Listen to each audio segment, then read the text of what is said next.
I think I am. Can you hear me okay? Yeah. I'm Randy. I'm an alcoholic. I think that, well, first of all, welcome to all the people that have never been to this meeting before. It's probably a little weird for you right now, and I understand that, and that's okay. I think I heard somebody say this was their first AA meeting. That's unbelievable. Welcome. That's fantastic. If that's what I heard right, and happy anniversary to you, Josh. That's amazing. Congratulations. I'm an alcoholic. I have a disease called alcoholism, and that's why I'm here. And I'm here to treat the disease. Today, right now, in this meeting, I have a disease. The disease needs a treatment. If I don't treat the disease of alcoholism, I am going to be restless, irritable, and discontent. That is my natural state as an alcoholic with alcoholism, with a disease that centers in my mind. It's not a disease of I need alcohol. Once I'm detoxed off alcohol, I don't need alcohol anymore. What I need is something to kill the pain of how my mind talks to me. And that's why I drink alcohol. Alcohol is a painkiller. It's the best over-the-counter medicine for alcoholism. It works perfectly until I become allergic to it, and then it doesn't work anymore. And now I got to go out into the world and just be miserable with no medicine. And that's unbearable. And so eventually, if I don't do something to treat the disease, I'm going to drink again or I'm going to kill myself. And that's what happens around the rooms of AA all the time. People get sober. Some of them drink again. Some of them kill themselves. And some of them go for this way of life, the AA way of life, like a drowning man sees as a life preserver. And when I did that, my life got better. My life is what goes on inside of me, not my outsides. When I stopped drinking, my outsides got better. I could keep a job. I could put money in the bank. I could get my license. I could get a car. Everything okay? Does it sound okay? Yeah. Okay. My life was much more successful. My living was much more successful on the outside. But on the inside, my life was still so painful because my mind talks to me, and my mind talks to me with authority. And it tells me I've got the wrong girlfriend, and I don't have enough money in the bank, and I'm never going to be a success, and that I'm the ultimate loser, and that nothing ever works out for me, and I should just kill myself. And sometimes that's a long, drawn-out, painful conversation. And sometimes it's, you should just kill yourself. It's a very short conversation.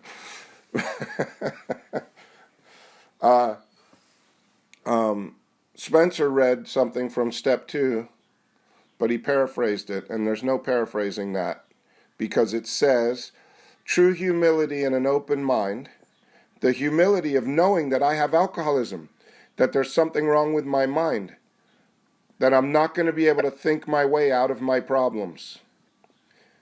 True humility and an open mind, which is now that I know there's something wrong with my mind, now that I know that I have a disease that centers in my mind, now that I know that, I'm going to try to have an open mind, a mind with no preconceived ideas. A quiet mind, a not self-talking mind. And I can't do that. That's where God comes in. That's where a higher power comes in. But it says, true humility and an open mind can lead me to faith. And every AA meeting is an assurance that God will restore me to sanity. No could and would. It says it will. And this is my experience, but I have to go for it. And when I go for it, I am restored to sanity every time. No ifs, ands, or buts about it.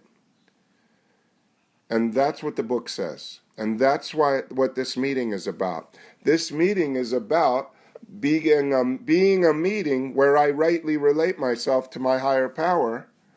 And I have an experience right now, right here in this meeting.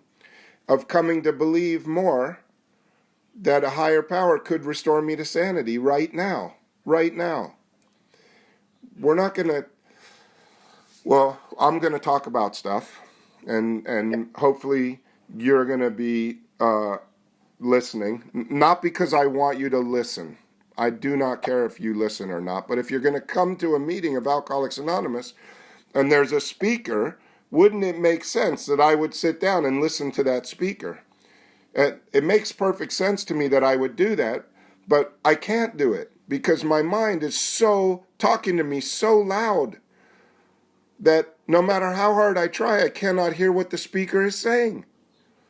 Because my mind is finding fault with the speaker. My mind is finding fault with everything he's saying. My mind is finding fault with the people sitting next to me. My mind is finding fault with the chair I'm sitting in. My mind is finding fault with how come I had to drive here and I got a terrible parking spot. My mind is finding fault with how hard it was to get here and why did I even bother. My mind is finding fault, and it's talking to me, and it's talking loud. And there's nothing I can do to turn that off with my own power. I cannot manage my life. Step one, I'm powerless over alcohol. I can never ever drink alcohol again successfully. I can drink it, but there's some guys here that came back from a slip. There's some girls that have come back from slips. And you don't come back to AA if it works. And my experience is if I could be drinking, I would be drinking. I'm not here because I can drink anymore. And so once you make it to AA, I'm sorry to say, once you get here, it's over. The drinking part is over. I can never ever drink successfully again. I might drink again, but it's not going to be pretty. And so now what? So now I walk into the steps, and the second half of the first step says, I'm powerless over alcohol, that my life has become unmanageable. My life is what goes on in my mind. So look at your mind right now. Don't take my word for it. Look at your own mind. How much of the meeting so far have you been talking to yourself about something? How much of the meeting have you left the room and gone out into the world in your mind and tried to get a new boyfriend or a new girlfriend or a new job or some new money, or fantasized about a vacation, or bitched about your boss? My life, my mind has become unmanageable. I cannot manage it. And when I get to the place where I stand ready to do anything which will lift this merciless obsession, which is my mind trying to find out what it could do right now to be happy, when I stand ready to do anything which will lift my merciless obsession, I get to start coming to believe.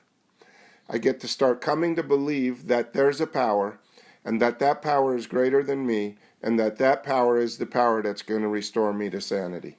I have lost the job.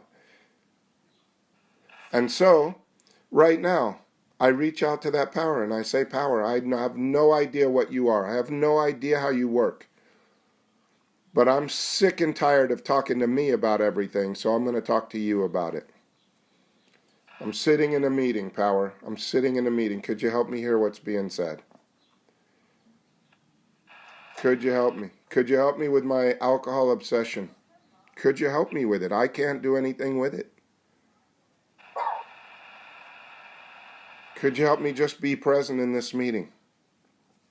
Could you help me be the kind of person you would want me to be right now? Could you protect me from my mind?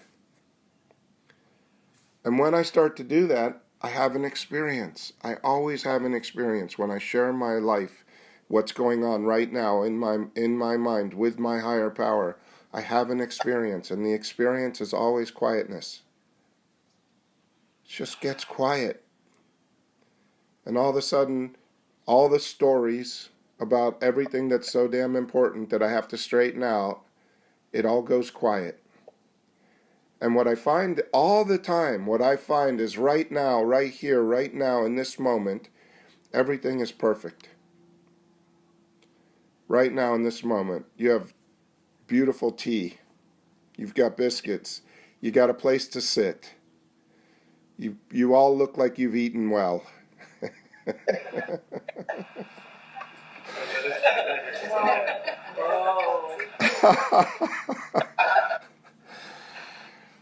So right now in this moment, is there anything that you don't have that you need right in this moment right now? Is there anything? Nobody needs any money right now. You can't spend it even if you have it. You're just sitting in a meeting.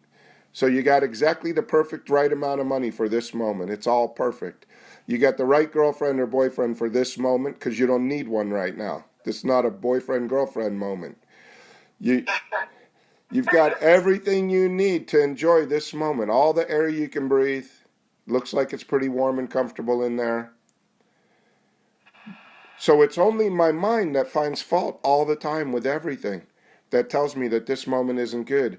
And what it does to make this moment not good is it tells me, well, you don't have enough money for the rest of the month, or you're going to run out of money when you're 65. It doesn't care. Whatever it will work with me, it'll say, oh, yeah, everything's great now, but you don't have enough for retirement. I'm like, damn, I got 15 years till I'm retired, maybe 20. So what would I talk to myself about retirement for? I've never saved more money by complaining about not having retirement money. It's never motivated me to save more money. It only makes me depressed in the moment that I'm in, that I'm going to be broke someday, but I've never, ever, ever, ever been broke. I've never, ever not had everything that I need in this moment to be okay. So I can come back to this moment. Power, could you be with me? Could you help me? Could you help to relieve this alcohol obsession so I could just stop talking to myself about drinking today? Or whatever else it is that my mind wants to talk about. I don't have to talk about it. My sponsor used to say, Randy, you've lost the right to finish the thought. So halfway through the thought, as I'm talking to oh, you don't have enough? God, I'm going to need some help here. I'm going to need some help here. Could you help me? And I'm not talking about God of religion, and I'm not talking about any particular God, and there's no name for it that's going to work better than any other name. I'm sorry. It's my opinion. God doesn't care what I call him. He doesn't care what name I use. He doesn't care what direction I sit on my knees and pray. All he cares about is that I rightly relate myself in this moment, right now, to this thing called a higher power. And when I do that, I'm restored to sanity. Whether God cares or not, I don't know. But I do know that when I do that, I'm restored to sanity. So why wouldn't I do it? Because I think I know better. I think this time I'm going to figure it out. I think I'd be so happy if the world would only behave. But even when I get exactly what I want, I don't want that anymore. And so with the disease of alcoholism and with my ego, I can never, ever be happy in this moment. It will never allow me to be okay in this moment. If I ask myself how I'm doing, no matter how well I'm doing, my disease finds something and says, oh yeah, well, in 15 years you're going to be broke. You might have a lot of money right now, but you're going to be broke in 15 years, so you might as well kill yourself now. Why bother? So that's the insanity. It's the self-talking mind. That's the insanity that never shuts up. And when I practice step 2 over and over and over again right now in this moment, when I ask that power to be with me right now in this meeting, I'm not talking about hearing what I'm saying now and practicing it later, because you can't. You can't do anything later. I can only do this right now. So I got to do it right now. Power, could you be with me? Could you help me? Could you help me be here in this room right now? Could you help me have a new experience? Could you show me what you want me to see and tell me what you want me to hear? And when I do that, I get some peace. And as I pile up these moments of peace, then I become qualified to make a decision. And the decision is to if I'm going to turn my will and my life over to the care of God, or I'm going to turn my will and my life over to my disease, to my self-talking mind. Those are my 2 options. And those make perfect sense now because I have some experience with step 2. I have an awareness of what it means to be restored to sanity by a higher power. And I have an awareness of what it means to listen to my insane self-talking mind. And so the decision is, I'm going to turn my will and my life over to God as I understood Him, because I did something in step 2, and now I have my own understanding of what it means to be restored to sanity by a power greater than myself. It does not say God as I understand Him. I'm never going to understand God. I want to understand God. You know why? Because I don't want to do anything. I want God to do it all for me. I want to understand how God works so I can get up in the morning, pray for a bunch of money and a new car and a new house, and it shows up, and I just get to sit there and enjoy it. I don't want to work for it. I want God to be my servant, to get me everything that I want. That's what I want. If I'm really honest, I have no interest in carrying a message. I have no interest in doing God's will. I only want God to do my will. And so that's why I pray, and that's why I create a relationship, and that's why I do this program, because I think if I do it right, I'm going to figure out God, and then God's going to do everything that I want. But that's not how it works. I get to be the hands and the feet and the mouth of God today. That's what I get to do. I get to bring God everywhere I take away my difficulties. The third step prayer. I'll do the whole third step prayer. God, I offer myself to you to build with me and to do with me as you will. Today, right now. Do with me as you will. Relieve me of the bondage of self. That's my story. That's my self-talking mind. That's the disease of alcoholism. Relieve me of all of that so that I can better do your will. Not so that you can better do my will, God, but so that I can better do your will. And then it says, take away my difficulties, which they are taken away right now in this moment, gone. I have no difficulties right now. So that I may bear witness to those I could help of thy power, thy love, and thy way of life. God's power, God's love, God's way of life. I'm going to bring that wherever I go. Today, right now. I'm going to bring it now, I hope. I hope I'm bringing it. That's my desire. So that I could be that today. For the planet, for my friends, for everyone I come in contact with. So that now, I used to be the tornado. Everywhere I went, when I left, there was nothing but wreckage. People's egos were crushed. Their lives were depleted. Their money was sucked out of them. Everything good was gone. And that's how I used to leave the scene, wherever I was. And now, I leave the scene and people are happier than before I got there. They're feeling better than before I got there. They want to enjoy life more than before I got there. And they enjoy life right now while I'm here. Now, that's not all the time, and I am not perfect, and I do not walk on water. And if my daughter came out here right now, she'd tell you I'm an asshole. Pardon my French. I don't usually swear. But I do my best to be the man that I think my higher power wants me to be. And I have the best life I've ever known because of that. And that's what Alcoholics Anonymous is giving me. It's not a way to stop drinking. You can't just, if you want to stop drinking, you don't drink today no matter what. You don't take the first drink. That's it. End of story. Go home. You don't have to go to any more meetings. That's the secret. If you don't want to get drunk today, you don't drink today, period. That's it. But if you have a mind like mine, that ain't never gonna happen. I'll be drinking by the end of the first day. Knowing that I can't ever drink again. Knowing that it's not gonna work, I will be drunk at the end of the first day. Because my mind will find something that's unbearable and say, screw it, let's just drink, it's not worth it. That was my experience every day for months. I'm not going to drink today, no matter what. And at the end of the day, I was drunk, and I couldn't figure out how I got there, except that I did have a moment in the middle of the day where my mind said it would be okay to just have a beer, just one beer. every day. So anyway, that's my story.